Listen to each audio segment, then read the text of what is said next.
Hello good morning दोस्त, Ravi online classes में आपका स्वागत है। इस वीडियो में हम लोग देखेंगे ट्वेल्थ क्लास का बायोलॉजी का most one liner question objective type question है। Objective types. पुष्प के नर जनन अंग का प्रतिनिधित्व कौन करता है? पुष्प के नर जनन अंग का प्रतिनिधित्व कौन करता है? तो नर जनन अंग होता है जो पुमंग होता है। क्या होता है? पुमंग, जिसमें पुंग केसर आते हैं, पराग कोश आते हैं, परागकण आते हैं। 112 लघु बीजाणुओं के निर्माण के लिए 112 लघु बीजाणुओं के निर्माण के लिए लघु बीजाणु मातृ कोशिकाओं में कितने अर्धसूत्री विभाजन होगा? तो 28 हो जाएगा। कितना हो जाएगा? 28। निभाग किस में पाया जाता है? तो निभाग बीजांड में पाया जाता है। निभाग किस में पाया जाता है? तो बीजांड में पाया जाता है। सोल्विया में किसके द्वारा परागन होता है? तो सोल्विया में परागन होता है कीट परागन। क्या होता है?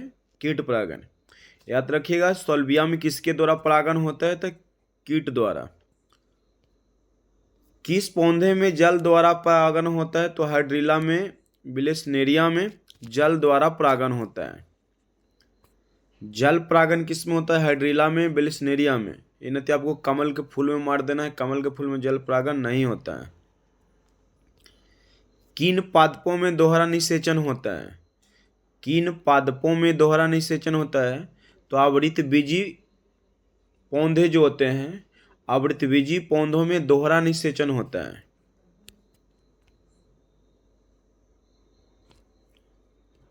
आवृतबीजी पौधे का भ्रूण कोष होता है तो त्रिगुणित होता है, मतलब 3n कह सकते हैं। आवृतबीजी पौधों का भ्रूण कैसा होता है? तो त्रिगुणित होता है। कौन सा फल कुट फल कहलाता है? तो सेब और स्ट्रॉबेरी जो है कुट फल कहलाता है। सेब और स्ट्रॉबेरी क्या कहलाता है? तो कुट फल कहलाता है। टेस्टोस्टेरोन हार्मोन का स्रावन किन कोशिकाओं द्वारा होता है? टेस्टोस्टेरोन हार्मोन का स्रावन किस कोशिकाओं द्वारा होता है? तो लीडिंग कोशिकाओं द्वारा होता है। स्त्रियों में आवर्त चक्र क्षमता कितने दिनों का होता है? तो स्त्रियों में आवर्त चक्र होता है जो 28 दिनों का होता है। कितने दिनों का होता है? 28 दिनों का होता है। प्रसव के समय गर्भाधान में संकुचन में को कौन सा हार्मोन प्रेरित करता है? डिलीवरी के समय गर्भाधान में संकुचन या दर्द का जो अनुभव देता है वह ऑक्सीटोसिन हार्मोन देता है। कौन देता है? Oxytocin hormone. एमटीपी का पूरा नाम क्या होता है? तो medical termination of pregnancy. Medical termination of pregnancy. Medical termination of pregnancy. IVF तकनीक का पूरा नाम क्या है? तो इन विट्रो फर्टिलाइजेशन। आई से इन, भी से विट्रो और एफ से फर्टिलाइजेशन। प्रभाविता एवं पृथक्करण के नियमों का प्रतिपादन किसने किए थे? तो प्रभाविता एवं पृथक्करण के नियम का प्रतिपादन मेंडल ने किए थे। इसे आनुवंशिकता का इन्हें जनक कहा जाता है। मेंडल ने द्विसंकर का फिनोटाइप का अनुपात क्या है? तो 93:31 करके याद रखिएगा। द्विसंकर में, किसमें? द्विसंकर में।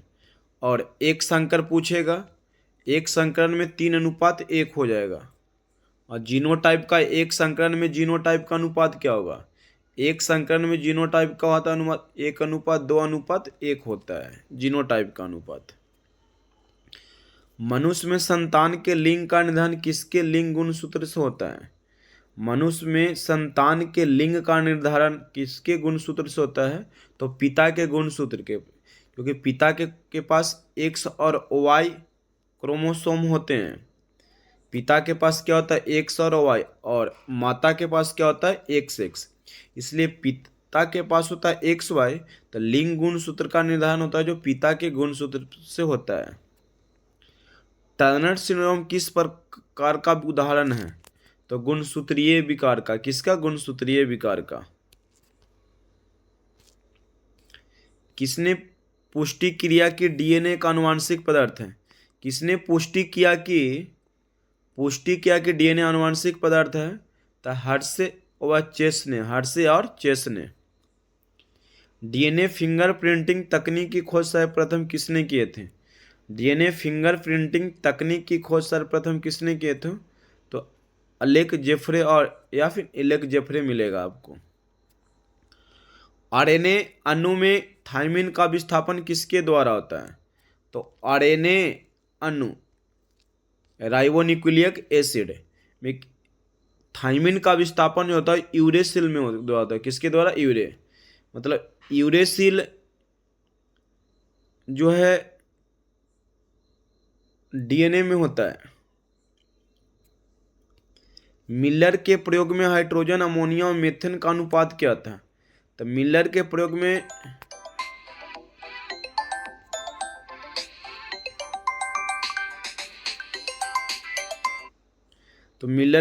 में हाइड्रोजन, अमोनिया और मीथेन का अनुपात होता है 2:1:2।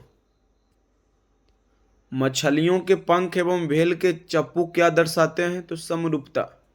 मछलियों के पंख एवं भेल के चप्पू क्या दर्शाते हैं? तो समरूपता। प्राकृतिक चयन सिद्धांत किसने प्रतिपादित किया था? प्राकृतिक चयन सिद्धांत किसने प्रतिपादित किया था? तो डार्विन ने। प्राकृतिक चयन सिद्धांत किसने दिए? तो डार्विन करके याद रखिएगा। उत्परिवर्तन सिद्धांत किसने प्रस्तुत किया? तो ह्यूगो डी ब्रिज ने। उत्परिवर्तन का सिद्धांत किसने दिया? तो ह्यूगो डी ब्रिज ने। विषाणु में आनुवंशिक पदार्थ क्या होता है? विषाणु में आनुवंशिक पदार्थ क्या होता है? तो आरएनए और डीएनए दोनों हो सकते हैं, आरएनए या डीएनए। डेंगू बुखार का वाहक कौन होता है? डेंगू बुखार का वाहक कौन होता है? तो मादा एडिज मच्छर। टाइफाइड रोग का रोग वाहक कौन होता है? टाइफाइड रोग का रोग वाहक क्या होता है दोस्तों? तो साल्मोनेला टाइफी। टाइफाइड रोग का रोग वाहक क्या होता है? तो साल्मोनेला टाइफाइड। विडॉल टेस्ट किस बीमारी के जांच में किया जाता है? तो विडॉल टेस्ट किया जाता है टाइफाइड में। किसमें? टाइफाइड में। और एलिसा टेस्ट किस में होता है? तो एड्स में। एलिसा टेस्ट किस में होता है? तो एड्स में क्या होता है? तो एलिसा टेस्ट होता है। टीबी के टीके का नाम क्या है? तो टीबी के टीके के मेरे प्यारे बच्चों बीसीजी नाम है। क्या है? टीबी के टीके का क्या नाम है? तो बीसीजी है। टीबी के टीके का नाम क्या है? बीसीजी। चेचक के टीके की खोज किसने किए थे? चेचक के टीके की खोज किसने किए थे? तो एडवर्ड जेनर ने। चेचक के टीके की खोज किसने किए थे? तो एडवर्ड जेनर ने। सभी का नोट्स बना लीजिएगा। बैक्टीरिया द्वारा किण्वित फूले हुए आटे का उभरा हुआ रूप किस गैस के कारण होता है? बैक्टीरिया द्वारा किण्वित फूले हुए आटे का उभरा हुआ रूप किस गैस के कारण होता है? तो कार्बन डाइऑक्साइड के कारण।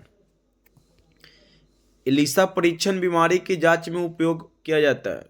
एलिसा परीक्षण किस बीमारी की जांच में किया जाता है? तो एड्स में। पेनिसिलिन की खोज किसने की थी? तो अलेक्जेंडर फ्लेमिंग ने। पेनिसिलिन की खोज किसने की थी? तो अलेक्जेंडर फ्लेमिंग ने। गोबर गैस का मुख्य घटक क्या होता है? तो मेथेन, CH4।